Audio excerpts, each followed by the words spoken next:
ஓம் சாய்நாதனே போற்றி. வாழ்க வையகம், வாழ்க வளமுடன். அனைத்து உறவுகளுக்கும் இனிய வணக்கம். ஜோதிட சாஸ்திரத்தில் நவகிரகங்களின் தலைவனாக கருதப்படுபவர் சூரிய பகவான். இவர் ஒவ்வொரு மாதமும் தன் ராசியை மாற்றுவார். அப்படி மாற்றும் போதுதான் தமிழ் மாதங்கள் பிறக்கின்றன. அந்த வகையில் நடைபெறும் விசுவாவசு ஆண்டு மார்ச் மாதம் 15ஆம் தேதி ஞாயிற்றுக்கிழமை அன்று ஏகாதசி திதியில் திருவோணம் நட்சத்திரத்தில் பரிகம் நாமயோகத்தில் பாலவம் கரணத்தில் சித்தயோகம் கூடிய நன்னாளில் இந்த மகத்தான பங்குனி மாதம் பிறக்கின்றது. இம்மாதத்தில் சூரிய பகவான் மீனராசியில் சஞ்சரிப்பதால் இது மீன மாதம் என்றும் அழைக்கப்படுகின்றது. இம்மாத கிரகநிலைகள் என எடுத்துக்கொண்டால் மீனராசியில் சுக்கிரன், சூரியன், சனி பகவான் உள்ளனர். கும்பராசியில் செவ்வாய் பகவான், புதன் பகவான், ராகு பகவான் உள்ளனர். மிதுன ராசியில் குரு பகவானும், சிம்மத்தில் கேது பகவானும் உள்ளனர்.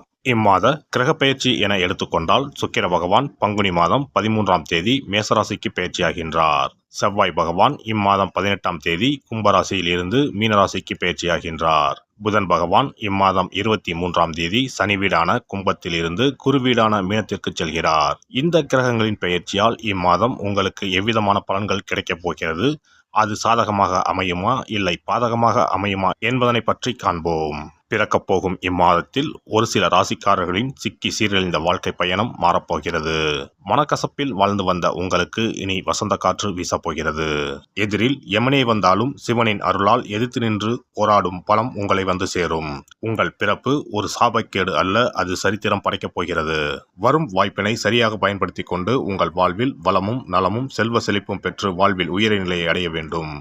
தனது நேர்மையான குணத்தால் வாழ்வில் வெற்றி வாகை சூடும் விருச்சிக ராசி அன்பர்களே, இந்த மாதம் வரவுக்கு ஏற்றாற் போல செலவுகள் இருக்கும். சில தடைகள் ஏற்பட்டாலும் சாதகமான பலன் வரும். விரும்பியது கிடைக்கும்.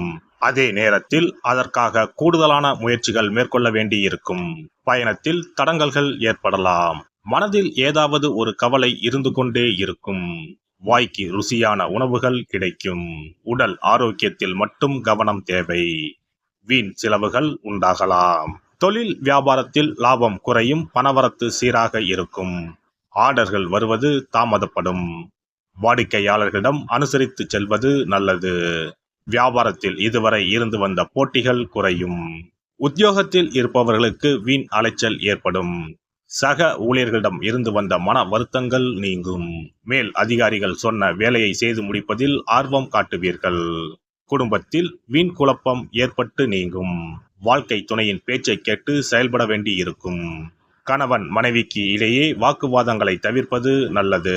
பிள்ளைகளுடன் அனுசரித்து செல்வது நல்லது. உறவினர்கள் நண்பர்கள் மூலம் கிடைக்கும் உதவிகள் தாமதப்படும். பெண்களை பொறுத்தவரை கூடுதலாக செய்யும் முயற்சிகள் மூலம் விரும்பியபடி காரியத்தை செய்து முடிப்பீர்கள். உடல் ஆரோக்கியத்தில் கவனம் தேவை. கலைத்துறையினரை பொறுத்தவரை வேலை தவறி உணவு உண்ணும்படி நேரலாம். தொழிலில் திடீர் போட்டிகள் இருக்கும். வீண் வார்த்தைகளை பேசுவதை தவிர்ப்பது நல்லது. மனம் நிறைவடைவதற்காக கூடுதலாக உழைக்க வேண்டியிருக்கும். அரசியல் துறையினருக்கு அதிகம் பணியாற்றுவதால் உடல் சோர்வடைய நேரலாம். வீண் பேச்சுக்களை தவிர்ப்பது நல்லது. எடுத்துக்கொண்ட வேலைகளில் ஏதாவது வேண்டாத பிரச்சனைகள் தலை தூக்கலாம். மாணவர்களுக்கு எதிலும் எச்சரிக்கையுடன் ஈடுபடுவது நல்லது. கல்வியில் வெற்றி பெற கூடுதல் கவனம் தேவை. நட்சத்திர பலன்கள். விசாகம் 4ஆம் பாதம். இந்த மாதம் குடும்பத்தில் இருந்த சண்டைகள் நீங்கும். கணவன் மனைவி ஒருவருக்கொருவர் புரிந்து கொண்டு செயல்படுவார்கள். பிள்ளைகள் மூலம் பெருமை உண்டாகும். புத்தி சாதுரியத்தால் பொருள் சேர்க்கை ஏற்படும். தாய்வழி உறவினர் மூலம் உதவிகள் கிடைக்கும். அனுஷம் நட்சத்திரம். இந்த மாதம் தடைப்பட்ட காரியங்களில் தடைகள் நீங்கும். பணவரத்து எதிர்பார்த்தபடி இருக்கும். ஆன்மீக எண்ணம் அதிகரிக்கும். மாணவர்களுக்கு கல்வியில் இருந்த தடைகள் விலகும். தேவையான பண உதவி கிடைக்கும். கேட்டை நட்சத்திரம். இந்த மாதம் பொருளாதார சிக்கல் ஏற்பட்டு நீங்கும். எந்த ஒரு காரியத்திலும் தெளிவான முடிவு எடுக்க முடியாத நிலை ஏற்பட்டு பின்னர் சரியாகும். சொன்ன சொல்லை காப்பாற்றி விடுவீர்கள். அதனால் உங்களின் மதிப்பு கூடும். எதிர்ப்புகளை சமாளித்து முன்னேற எடுக்கும் முயற்சிகள் யாவும் சாதகமான பலன் தரும். கந்த சஷ்டி கவசம் சொல்லி முருகனை வணங்கி வர எதிர்ப்புகள் நீங்கும், கஷ்டங்கள் குறையும். சிறப்பு தொகுப்பு. கண் திருஷ்டிகள் அகன்று தடைப்பட்டு கொண்டிருக்கும் காரியங்கள் நிறைவேற செய்ய வேண்டிய பரிகாரம் என்ன என்பதனை பற்றி காண்போம். வாழ்க்கையில் நல்ல நிலையில் இருந்தவர்கள் கூட திடீரென்று பொருளாதாரம் இழந்து மன கஷ்டங்களுடன் வாழும் நிலை ஏற்படும். இந்த நிலை எதனால் ஏற்பட்டது என்று ஆராய்ந்து பார்த்தால் பெரும்பாலும் அவர்களின் மீதான கண் திருஷ்டிதான் காரணமாக இருக்கும். கல்லடி பட்டாலும் கண்ணடி படக்கூடாது என்று சொல்வார்கள் அல்லவா, அது உண்மைதான். இது போன்ற பிறரின் பொறாமை கொண்ட கண் திருஷ்டியினால் பலரின் வாழ்க்கை சிரமத்திற்கு ஆளாக நேரிடும். இது போன்ற கண் திருஷ்டிகளிலிருந்து எப்படி தப்பிப்பது? இருக்கவே இருக்கிறது எளிதாக கிடைக்கும் ஊமத்தஞ்செடி. தெய்வ சக்தி நிறைந்த செடியாக கருதப்படும் ஊமத்தஞ்செடியின் காய், பூ, இலைகள் என அனைத்தும் தீய சக்திகள் விரட்ட பரிகாரத்துக்கு பயன்படுகிறது. பொதுவாக ஊமத்தம் காய்க்கு கெடுதலை அகற்றக்கூடிய சக்தி உண்டு. நம் வீட்டில் உள்ள எதிர்மறை சக்தியை அகற்றுவதற்கு ஊமத்தங்காய் தீபம் சிறந்த பரிகாரமாகிறது. தெய்வீக மகத்துவம் நிறைந்த ஊமத்தங்காய் மற்றும் பூவையும் எடுத்துக்கொள்ளுங்கள்.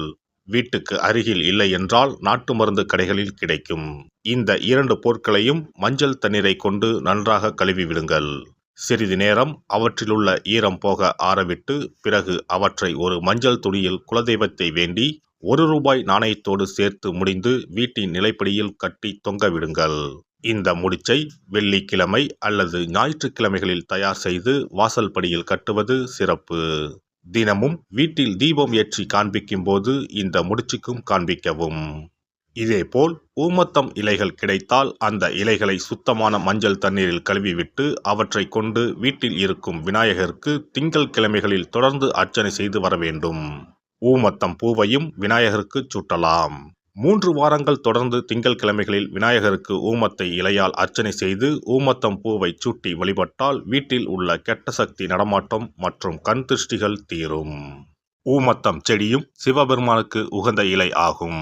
இந்த ஊமத்தங்காய் வைத்து சிவபெருமானுக்கு தீபம் ஏற்றி வழிபடுவதன் மூலம் நமது பிரச்சனைகளில் இருந்து எளிதாக விடுபட முடியும். முதலில் 2 ஊமத்தங்காய்களை எடுத்துக்கொள்ள வேண்டும். அவற்றின் மீது முட்கள் இருப்பதால் மிகவும் கவனமாக கையாள வேண்டும். ஊமத்தங்காயின் காம்பு பகுதிகளை வெட்டி கொண்டு கத்தியை பயன்படுத்தி ஊமத்தங்காயின் உள்ளே இருக்கும் விதை பகுதியை முழுவதுமாக நீக்கிவிட வேண்டும். பின்னர் 2 அகல் விளக்குகள் மற்றும் விளக்கு வைப்பதற்கான 2 தட்டுகளை எடுத்து சுத்தம் செய்து அவற்றிற்கு மஞ்சள் குங்குமம் போட்டு வைத்துக் கொள்ள வேண்டும். பின்னர் 2 தட்டின் மீதும் ஒவ்வொரு அகல் விளக்கை வைத்துக் கொள்ள வேண்டும். அதன் பிறகு எப்போதும் பூஜை செய்வதற்கு வைப்பது போன்ற வெத்தலைப்பாக்கு, பழம் போன்றவற்றை வைத்துவிட்டு 2 விளக்குகளையும் ஏற்றி சிவபெருமானை மனதார வேண்டிக் கொள்ள வேண்டும். எனக்கு இருக்கும் பிரச்சனைகள் அனைத்தும் தீர்ந்து இன்பமான வாழ்க்கை கிடைக்க வேண்டும் என வேண்டிக் கொள்ள வேண்டும். இந்த பூஜையை வெள்ளிக்கிழமை அன்று தொடங்கினால் தொடர்ந்து 9 வெள்ளிக்கிழமைகள் செய்ய வேண்டும். ஊமத்தங்காயின் மீது எவ்வாறு முட்கள் இருக்கிறதோ அதுபோல நமது வாழ்க்கையில் இருக்கும் முட்கள் போன்ற பிரச்சனைகளை அவை தீர்த்து வைக்கின்றன. இந்த பூஜையை நாம் தொடர்ந்து செய்து வருவதால் நம் மீது இருக்கும் கண் திருஷ்டிகள் அகன்றுவிடும். தீராத துயரங்கள் தீர்ந்துவிடும். பணம், நகை நம்மிடம் பெருகி வரும். சிலருக்கு கையில் சுத்தமாக பணம் இருக்காது. வறுமை தாண்டவமாடும். கடன் தொல்லையால் கஷ்டப்படுவார்கள். பண பிரச்சனையில் சிக்கி கொண்டிருப்பவர்கள் இந்த தீபத்தை ஏற்றினால் 3 வாரங்களில் நல்ல பலனை பெற முடியும். தொழிலில் நல்ல முன்னேற்றம் இருக்கும். கடன் பிரச்சனைகள் தீரும். உறவினர்களிடையே பகைமை இருந்தால் அவையும் மறைந்துவிடும். நோய்வாய் உள்ளவர்கள் இந்த தீபத்தை ஏற்றுவதன் மூலம் நல்ல பலனை பெற முடியும்.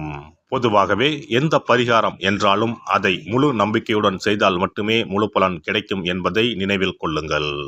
எல்லாம் வல்ல இறையருளால் நீங்களும் உங்கள் அன்பு குடும்பமும் உடல் நலம், நீலாயுள், நிறை செல்வம், உயர் புகழ், மெய்ஞானம் ஓங்கி வாழ்க வளமுடன். இந்த வீடியோ பதிவு உங்களுக்கு பிடித்திருந்தால் லைக் பண்ணுங்க, கமெண்ட் பண்ணுங்க, ஷேர் பண்ணுங்க. மறக்காம சப்ஸ்கிரைப் பண்ணுங்க. பக்கத்துல இருக்கிற பெல் பட்டனை கிளிக் பண்ணுங்க. நன்றி, வணக்கம். ஓம் நமச்சிவாய. சிவாய நம.